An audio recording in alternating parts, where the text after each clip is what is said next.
All right, so here's a good question. Have you ever had to answer, tell me one thing you would change about yourself? Questions like these could actually cost you the next big break in your career, but fear not.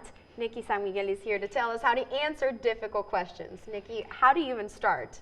Well, for that particular question, that's an easy one. That's the one that you sell yourself. So that one's actually, that one is difficult if you don't know how to answer it, but all you got to do is tell them all the great things about yourself. So for that one in particular. We're going to test Nikki right now. We're going to put her on the spot. She didn't know this was coming, but this is happening. So Nikki, what is one thing you would change about yourself?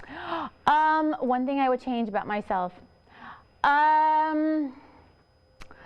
Well, I'm really, really strategic, and sometimes that comes off as, it's not a great trait because I'm very, very strategic. I do everything in order. So if I could change it just slightly so I'm not so structured, because it might be a little off-putting for some people, when it's like, oh, no, you're doing it wrong. You have to do it like this, like this, like this. These are the steps that you do it. So I think that if I had to change something about myself, I would tone that down just a little bit. Ding, ding, ding, ding. Yes. She got the job on my behalf. Yes. But tell us then, what other questions are people running out? Okay, so for example, let's say an employer asks you, what is a trait that you dislike in other people? Oof, that's tough. Yes.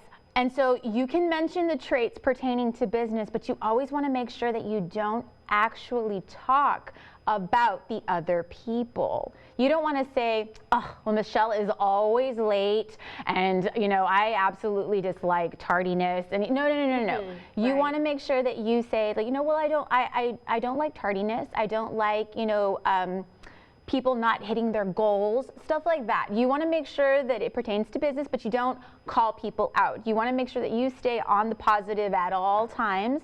And you want to say, I try to avoid these traits in myself, and tell them how you try to avoid those traits in yourself. That is key. It's all about how you present the answer and how clearly you can specify on those things. Exactly. But certainly there is a hiring event coming up, actually within 24 hours, that Nikki's going to tell us about. Yes. So we do have the South Texas Health System Career Fair going on. That'll be happening at the Regional Operations Center, which is at 1400 West Trenton Road in Edinburgh, Texas. And that is going on Wednesday, tomorrow, the 23rd, from 8:30 a.m. to 12 o'clock p.m. Now, they are looking to fill tons of positions, as you can see by the flyer: registered nurses, phlebotomists, mental health techs, unit clerks, dietary aides, housekeepers, and the list goes on, as you can see. Very good. And before we head out, Nikki, what should people bring if they do head out to that career fair? Your resume, any certifications, any forms, certifications that you might have, but make sure that you do bring an updated resume, and hiring documents. You always want to be on the safe side just in case they do hire you on the spot. Awesome, Nikki. Thank you.